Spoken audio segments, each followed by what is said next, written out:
वह तुम ही हो। Episode number 1।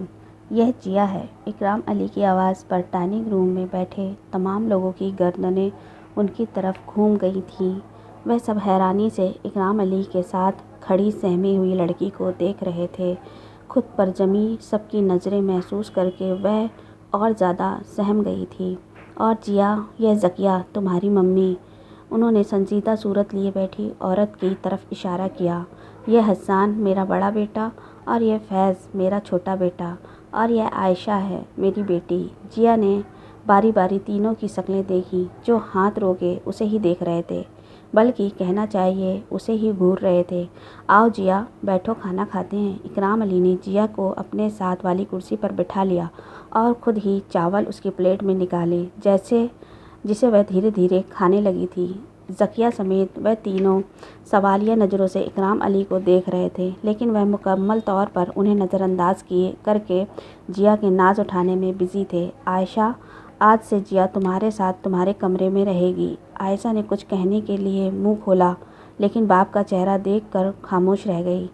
यह आप किसको ले आए हैं? जिया के कमरे से निकलते ही ज़किया बेगम एक लम्हा बर्बाद किए बगैर उनके सर पर पहुंच गई। बताया तो है, जिया है। इकराम अली मुतमईन अंदाज में बोले और उनके मुतमईन अंदाज पर ज़किया उतनी ही चिढ़कर बोली, पता चल गया है, जिया है। मगर कौन है? इमरान की बेटी है। उसका एक्सीडेंट हुआ था कुछ दिन पहले। मैं तो सिर्फ उसको देखने के लिए गया था, मगर यह नहीं जानता था कि एक्सीडेंट इतना भयानक था कि वह जान की बाजी हार जाएगा। उसकी बीवी भी साथ थी। यह बच्ची 2 दिन से अस्पताल में बेयारो मददगार बैठी थी। इमरान की जान भी शायद इसी में अटकी थी कि बच्ची को किसी के हवाले कर सके। मेरे पहुंचने पर उसने जिया को मेरे हवाले कर दिया। कहते हुए उनका लहजा नर्म हो गया।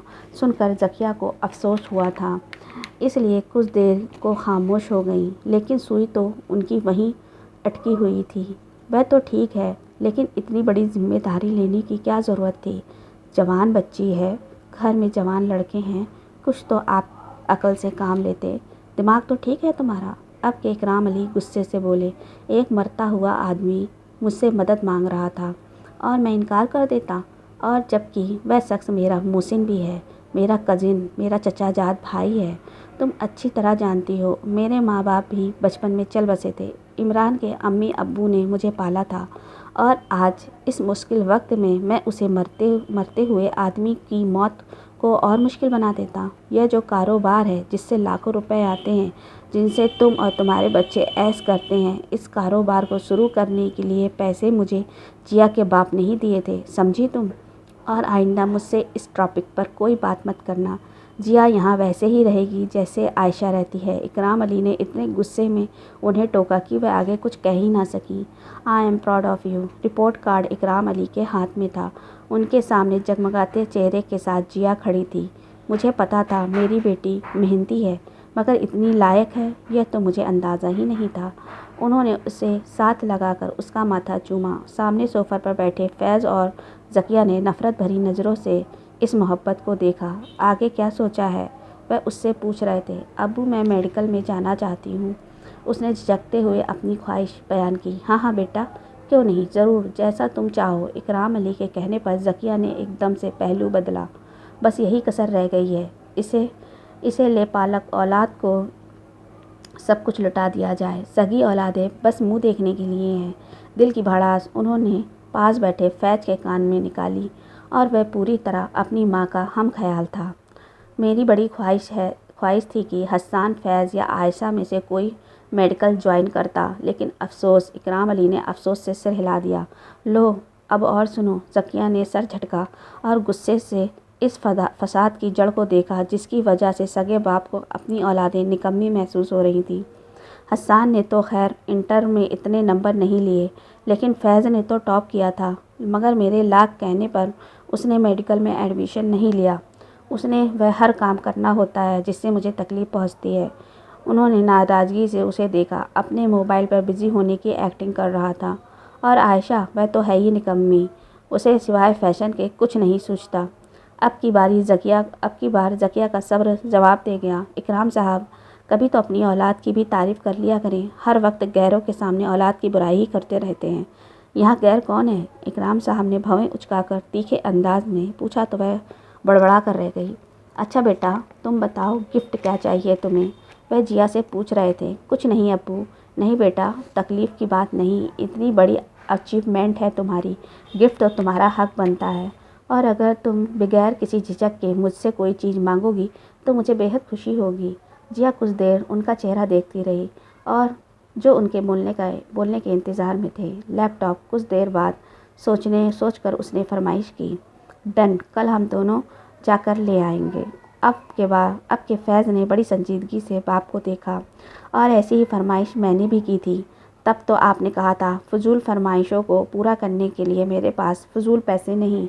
हाँ कहा था, क्योंकि तुम्हारे पास ऑलरेडी लैपटॉप है, लेकिन वह पुराना हो गया है। पुराना है लेकिन काम तो ठीक करता है ना, सो मुझे अब फ़िज़ूली बहस नहीं सुननी। वह कहकर वह खड़े हो गए। और जिया, कल तुम तैयार रहना। वह उसका सर थपथपा कर बाहर निकल गए। उसके जाने के बाद उसने चोर नज़रों से दोनों की तरफ देखा, जिनका गुस्से से बुरा हाल था। वह तेज़ी से वहाँ से निकली थी। तुम्हारे बाप का ज़्यादा ही दिमाग ख़राब हो गया है, इसे ज़रूरत से ज़्यादा सर चढ़ा रखा है और वह भी फैलती जा रही है। ज़किया का बस नहीं चल रहा था कि उसका पता नहीं क्या कर डाले। आपको पता है उसने लैपटॉप की फरमाइश क्यों की है? फहद के सवाल पर वह उसे देखने लगी। कुछ महीने पहले मैंने अब्बू से लैपटॉप की बात की थी, उन्होंने साफ मना कर दिया था। तब यह भी वहाँ मौजूद थी। फैज़ ने उंगली से दरवाजे की तरफ इशारा किया, जहाँ से जिया बाहर गई थी। और अभी जो अब्बू की लाडली ने यह फरमाइश की है, सिर्फ मुझे जताने के लिए कि उसकी अहमियत मुझसे ज़्यादा है। उसकी अहमियत की तो मैं ऐसी की तैसी करूँगी, देखना तुम। ज़किया का गुस्सा और बढ़ गया। अम्मी, वह तो मुझ पर छोड़ दें, देखती जाए क्या करता हूँ उसके साथ। वह सोच भरे अंदाज में बोलते हुए उन्हें देखने लगा। शाबाश, 3 बरसों से मेरे सीने पर मूंग डल रही है। जितनी किसी औरत को अपनी सौतन से तकलीफ़ होती है, उससे ज़्यादा मुझे उस लड़के से है। इतने गुस्से में भी फैज़ की हंसी निकल गई। हंस क्यों रहे हो? ज़किया बुरा मानते हुए बोली। आपकी मिसाल पर हंस रहा हूँ, हंसो मत। और उसकी ऐसी तैसी करने का तरीका सोचो। वह बजाय उसे रोकने के उसे और सह दे गई थी। उसने बहुत एहतियात से लैपटॉप अपनी राइटिंग टेबल पर रखा और प्यार से उस पर हाथ फेरा और उसी मुस्कुराहट के साथ बेड पर रखे सॉपर्स में अपने कपड़े निकाले जो इकराम अली ने उसे लेकर दिए थे। उन्हें उठाकर उसने अपनी वार्डरोब में सेट किया और ख़ुद कपड़े चेंज करने के लिए वॉशरूम चली गई। जब वह वापस आई तो फैज़ को कमरे में देखकर वहीं रुक गई। वह टेबल पर रखे उसके लैपटॉप को देख रहा था। दरवाज़ा खुलने पर उसने मुड़कर देखा। तो ले आई हो लैपटॉप? अच्छा है। उसने लैपटॉप उठा लिया, लेकिन अफसोस ये अब तुम्हारा नहीं। जिया एकदम से 2 कदम आगे बढ़ी थी। फैज़ भाई, ये अबू ने मुझे लेकर दिया है। जानता हूँ, इसीलिए तो ले रहा हूँ, लेकिन बदले में मैं तुम्हें अपना लैपटॉप भी दे रहा हूँ। अगर फिर भी तुम्हें शिकायत करने की खुजली है तो शौक़ से करो। नतीजा क्या होगा? हमेशा की तरह अब्बू तुम्हारी वजह से मेरी इंसल्ट करेंगे। ओके, मैं तैयार हूँ। वह कंधे उचकाकर बोला। लेकिन ये लैपटॉप तुम्हें भी नहीं मिलेगा। जो चीज़ मुझे पसंद आ जाती है, अगर वह मुझे नहीं मिली तो मैं उसे किसी और के काबिल भी नहीं छोड़ता। फैज़ ने अगर यह सब कुछ उसे डराने के लिए कहा था तो वह इसमें कामयाब हो गया था, क्योंकि वह वाकई डर गई थी और फैज़ उसके चेहरे से उसका डर पड़ने में कामयाब भी हो गया था, इसलिए खुलकर मुस्कुराया था। उम्मीद है मेरी बात तुम्हारी समझ में आ गई होगी। वह ऐसे कमरे से निकला था जैसे कोई दुनिया जीत कर निकलता है। उसके जाते ही कब से बर्दाश्त के आंसू रोके जिया के आंसू छलक गए थे। उसे यहाँ रहते 3 साल से ज़्यादा हो गए थे। घर में इंसान कुत्ता बिल्ली भी पाले तो उससे भी मोहब्बत हो जाती है। वह तो फिर भी जीती जागती इंसान थी, वह भी कमज़ोर इंसान, लेकिन पता नहीं क्यों यहाँ रहने वाले इंसानों के दिल में उसके मामले में इतने सख्त क्यों थे। यह नहीं कि वह मुकम्मल एडजस्ट हो गई थी, यह सब भूल गई थी। उसे अपने पापा अम्मी बहुत याद आते थे, लेकिन अब वह कभी उसकी ज़िंदगी में वापस नहीं आ सकते थे। वह हकीकत पसंद थी। उसने छोटी सी उम्र में समझौता करना सीख लिया था, इसलिए तो उसने इस घर को और इस घर में रहने वालों को अपना लिया था। लेकिन वह उसे अपना नहीं सके थे, क्योंकि उनकी कोई मजबूरी नहीं थी, जबकि उनके पास सिवाय उसके ठिकाना नहीं था और ना ही कोई रिश्ता। सुबह उसका फिज़िक्स का पेपर था। वह पूरी लगन के साथ पढ़ने में बिज़ी थी जब आयशा उसके पीछे आकर ज़ोर से बोली, जिया क्या हुआ? वह घबराकर पलटी। कब से आवाज़ें दे रही हूँ, बहरी हो गई हो क्या?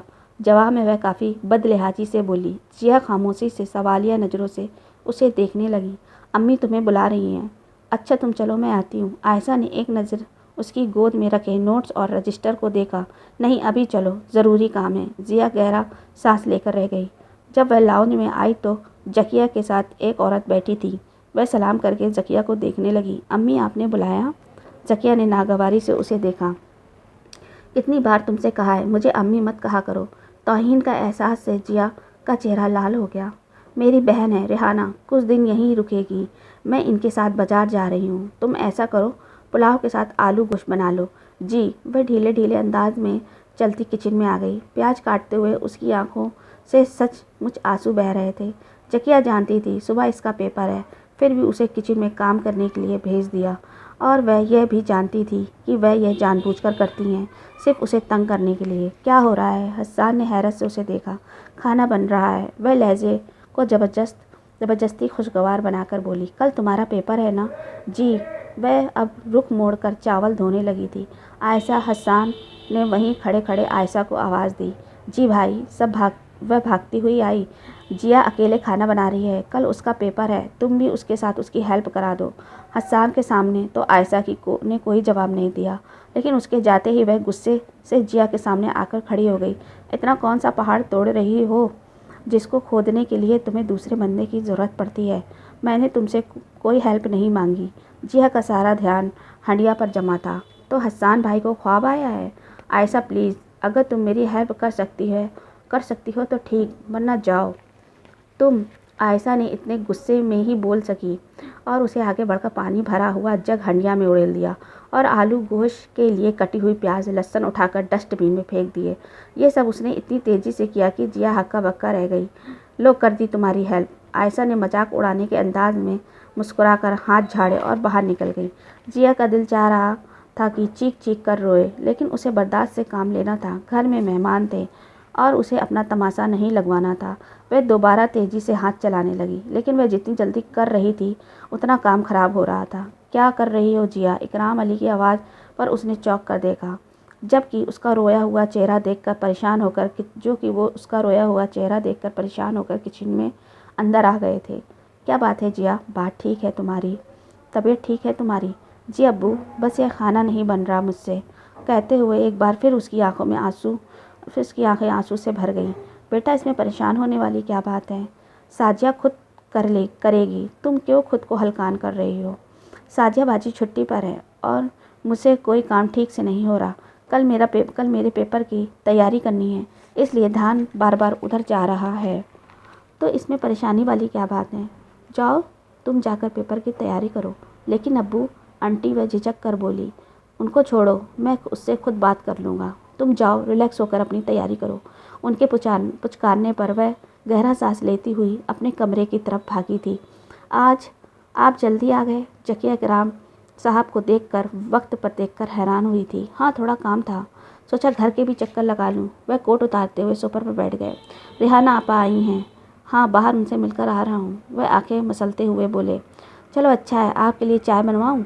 क्योंकि फिर मुझे आपके साथ बाज़ार के लिए निकलना है। नहीं, अभी ज़रूरत नहीं, कहकर वह खामोश होकर उन्हें देखने लगे। जकिया, तुम्हें पता है जिया के पेपर्स हो रहे हैं, फिर भी तुमने उसे किचन में बिजी कर दिया। जकिया, जो पर्स में कुछ तलाश कर रही थी, हाथ रोककर उन्हें देखने लगी। लगा दी आपकी लाडली ने शिकायत? उसने कोई शिकायत नहीं की, वह माथे पर बल डालकर बोले। अंधा नहीं हूँ मैं, तुम्हारा क्या बर्ताव है उसके साथ नज़र आता है। वह नौकर नहीं है इस घर की। तो मैंने कब कहा वह नौकर है? अगर घर का काम करती है तो नौकर हो गई। मैं जो किचन संभालती हूँ तो क्या मैं नौकर बन गई हूँ? या आयशा काम करती है तो वह नौकरानी हो गई? आयशा करती कब है काम? मुझे तो कभी नज़र नहीं आया। वह उल्टा उनसे पूछने लगे। आपको हमेशा अपनी औलाद ही बुरी लगती है। पहले फैज़, अब आयशा के पीछे पड़ गए हैं। बात को उल्टा रुख मत दो जकिया, जो पूछ रहा हूँ उसका जवाब दो। आपा आई हैं, उनके साथ बाज़ार जा रही थी। आयशा ने भी साथ जाना था। साजिया आज छुट्टी पर है, इसलिए उससे कहा खाना बना ले। अब मुझे क्या पता था उसे इतनी बड़ी मुसीबत पड़ जाएगी। लड़की जात है, कल को उसकी शादी भी करनी है।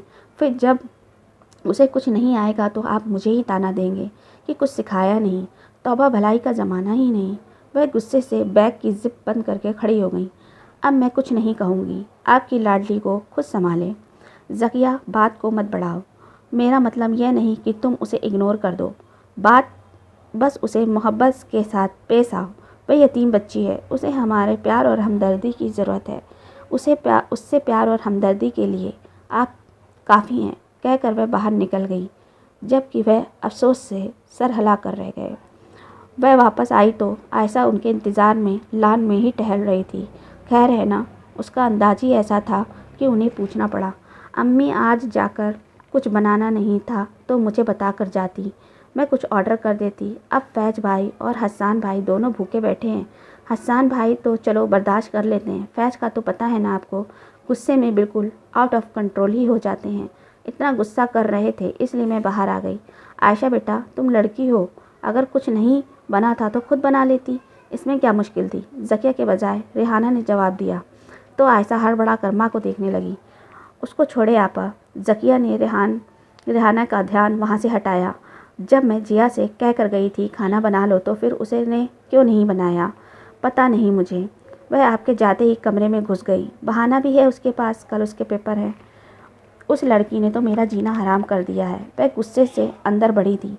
आपा आप बैठे, मैं आती हूँ, कहकर वह सीढ़ियों की तरफ बढ़ी जहाँ से फैज़ उतर रहा था। अम्मी, अगर आपको शॉपिंग में जाने का इतना शौक़ होता है तो कुछ बना कर जाया करे। उस निकम्मी के सर सारा घर छोड़कर जाती हैं, जिसको अंडा तक उबालना नहीं आता। धीरे बोलो, चीख क्यों रहे हो? उन्होंने घुड़कने के अंदाज में उसे घूर कर पीछे सोफा पर बैठी बहन को देखा। गलत क्या कह रहा हूँ? वह अब भी नाराज़गी से बोला। पागल हो रहे हो? बना देती हूँ कुछ। मेहरबानी आपकी, रहने दे, मैं बाहर जाकर कुछ खा लूँगा। अरे फैज़, वह उसे पुकारती रह गई, लेकिन वह गुस्से में बाहर निकल गया था। उनका गुस्सा और ज़्यादा बढ़ गया था। उन्होंने एक झटके से दरवाज़ा खोला था। वह जो बहुत ध्यान से पढ़ रही थी, चौंक कर दरवाजे को देखने लगी। ज़किया को देखकर खड़ी हो गई।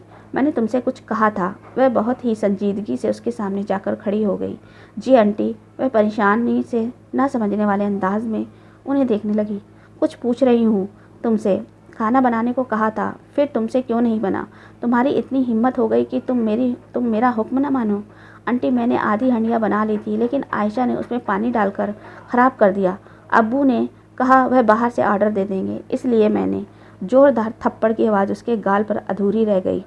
वह अपने गाल पर हाथ रखकर उनका मुंह देखने लगी। खबरदार, आइंदा जो मेरी बेटी का नाम लिया, एक तो गलती करती हो, ऊपर से मेरी बेटी को बदनाम करती हो। शायद अब तक इस घर में अपनी हैसियत का अंदाज़ा नहीं हुआ। यह घर मेरा है, आयशा का है। वह तुम्हें हुक्म दे सकती है, लेकिन तुम नहीं। आइंदा अगर उससे इस लहजे में बात की या आयशा और मेरे बारे में किसी तरह की शिकायत ग्राम साहब से की तो तुम्हारा वही हाल करूंगी जो तुम सोच भी नहीं सकती। वह उंगली उठाकर धमकी देने वाले अंदाज में बोली। उसका बायां गाल बुरी तरह से जल रहा था और आंखों से उससे ज़्यादा जलन हो रही थी। उसे अपनी हैसियत का अंदाज़ा था, लेकिन पता नहीं फिर भी हर बार हर कोई नए अंदाज से उसे उसकी हैसियत का अंदाज़ा करवा जाता था। फिर उससे पढ़ा ही नहीं गया और सारी रात उसने रोते गुजार दी। उसकी आंखें बुरी तरह सूजी हुई थी। वह नहीं चाहती थी कि इकराम साहब उसे देखे। वह सबके उठने से पहले ही कॉलेज के लिए निकल गई। वह सीधे कैंटीन गई थी, बिस्किट और चाय पी। उसके कुछ होश बहाल हुए थे। तौबा है यार, सारा कॉलेज छान मारा और तुम यहाँ चाय के मज़े ले रही हो। उमेरा तेज़ी से बोलती हुई उसके सामने आकर बैठ गई। उस पर नज़र पड़ी तो बोली, तबीयत तो ठीक है तुम्हारी? हूँ, जिया ने सिर हिलाने में बस किया था। फिर कुछ हुआ है? उमेरा ने संजीदगी से उसकी आंखें देखी। जिया ने जवाब देने की बजाय कलाई पर बंधी घड़ी की तरफ देखा। पेपर शुरू होने वाला है, अभी चलो, इस बारे में बाद में बात करते हैं। उमेरा ने एक नज़र उसे देखा और गहरी सांस लेकर खड़ी हो गई। पेपर ख़त्म होते ही उमेरा उसे ज़बरदस्ती खींचकर कैंटीन ले आई थी। समोसे और कोक का ऑर्डर देकर वह जिया को देखने लगी। अब बताओ क्या हुआ है? होना क्या है? वही हुआ जो हर बार होता है। वह टेबल पर रखे अपने हाथों की उंगलियों को देखते हुए बोली। इस बार क्या नया बहाना बनाया गया है? खाना नहीं बनाया, कहते हुए उसकी आंखों में आंसू आ गए। हद होती है यार। उमेरा ने गुस्से से उसे देखा। तुमसे जवाब क्यों नहीं दिया जाता? नहीं दे सकती, यतीम हूँ ना। यह तो अब्बू की मेहरबानी है कि उन्होंने मुझसे प्यार, इज्जत और छत दी, लेकिन बाकी सबका रवैया मेरे साथ इतना ख़राब है कि उनकी बेइज्जती अब्बू के एहसान पर भारी पड़ने लगती है। मैं हर तरह से हर एक को खुश रखने की कोशिश करती हूँ, लेकिन फिर भी सबको शिकायत रहती है। मेरी समझ में नहीं आता मैं ऐसा क्या करूँ कि आंटी मुझसे खुश हो जाएं। वह तो मुझे लगता है तुम्हारी ज़िंदगी में मुमकिन नहीं। फिर मैं मर जाऊँ तो अच्छा है। वह एकदम दोनों हाथों को मुंह में छुपाकर रोने लगी तो उमेरा ने एकदम से उठकर उसे बाजू में ले लिया। पागल हो जिया, तुम तो इतनी बहादुर हो। नहीं, मैं नहीं हूँ बहादुर, वह उसी तरह मुँह छुपाए बोली। हौसला करो यार, यह कोई पहली बार तो नहीं हुआ। उमेरा की समझ में नहीं आ रहा था उसको किन अल्फाजों में तसल्ली दे। जिया यार बस करो, देखो आसपास की लड़कियां भी अब तुम्हें देखने लगी हैं। जिया ने इतनी मुश्किल से खुद पर कंट्रोल किया था। तुम चलो मेरे साथ मेरे घर। गेट के करीब पहुंचने पर उमेरा ने उससे कहा, थैंक यू उमेरा, मैं जानती हूँ तुम्हें मेरी फ़िक्र है। क्या करूँ यार, मैं कोशिश करती हूँ सब इग्नोर कर दूँ, लेकिन कई बार इग्नोर करना मुश्किल हो जाता है और बार बार यूँ रो कर तुम्हें परेशान करके मुझे भी शर्मिंदगी होती है। अच्छा, अब ज़्यादा बकवास करने की ज़रूरत नहीं। मैं कोई गैर नहीं, तुम्हारी दोस्त हूँ, बल्कि तुम्हारी बहन हूँ। उमेरा ने प्यार से उसका मुंह चूमते हुए कहा, तुम चलो मेरे साथ, आज नहीं फिर कभी। अभी मैं इतनी थकी हुई हूँ कि बस सोने को दिल कर रहा है। तभी गाड़ी उसके करीब आकर रुकी थी। दोनों ने चौंक कर देखा। ड्राइविंग सीट पर हसन को देखकर उसे एकदम से गहरा सांस लिया था और उमेरा को अल्लाह हाफिज़ कहकर गाड़ी की तरफ बढ़ गई थी। ड्राइव करते हुए हसन ने एक नज़र खामोश बैठी जिया पर डाली। पेपर कैसा हुआ तुम्हारा? बस ठीक था। बस ठीक था क्या मतलब? तुम्हारा पेपर तो हमेशा बहुत अच्छा होता है। जी होता है, लेकिन इस बार तैयारी ठीक नहीं थी। अम्मी ने कुछ कहा था? नहीं। अब वह गोद में रखे बैग के स्टेप को मोड़ने लगी। मुझसे छुपाने की ज़रूरत नहीं है, मैं तुम्हें भी जानता हूँ और अम्मी को भी। ज़रूर उन्होंने कोई बड़ा तमाशा किया होगा। जिया की आंखों में आंसू आ गए थे, जिन्हें रोकने के लिए वह तेज़ी से पलकें झपकाने लगी। मैं जितनी कोशिश करती हूँ हसन, उतना ही सब मुझसे नाराज़ होते हैं। मैंने कभी किसी काम से इनकार नहीं किया, बस पेपर की टेंशन में काम नहीं हो पा रहा था। अब्बू ने कहा था कि वह खाना बाहर बाहर का से ऑर्डर कर देंगे। मैं रिलैक्स होकर चली गई। अब्बू शायद भूल गए। आंटी को लगा मैंने जानबूझकर ऐसा किया है। मैं आंटी और आयशा की शिकायतें लगाती हूँ। मैंने ऐसा कभी नहीं किया हसन भाई। अब की बार वह रो पड़ी। हसन ने एक नज़र उठाकर उसे देखा और साइड पर गाड़ी रोक दी।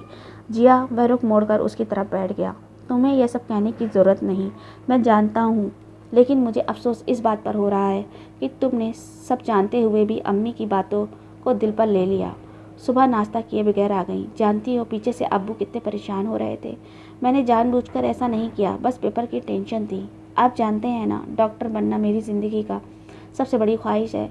मैंने हर बात बर्दाश्त कर लेती हूँ, बस जब बात मेरी इस ख्वाहिश पर आती है तो मुझसे छुटकारा पाने के ख्याल से ही डर जाती हूँ। कल तो हद हो गई, आंटी ने मुझ पर हाथ भी उठा लिया। इसी वजह से अपसेट थी। बात के आखिर में उसने गहरा सांस लेकर दोनों हाथों से चेहरे को साफ किया, जबकि हसन होठ भींचकर उसे देखता रह गया।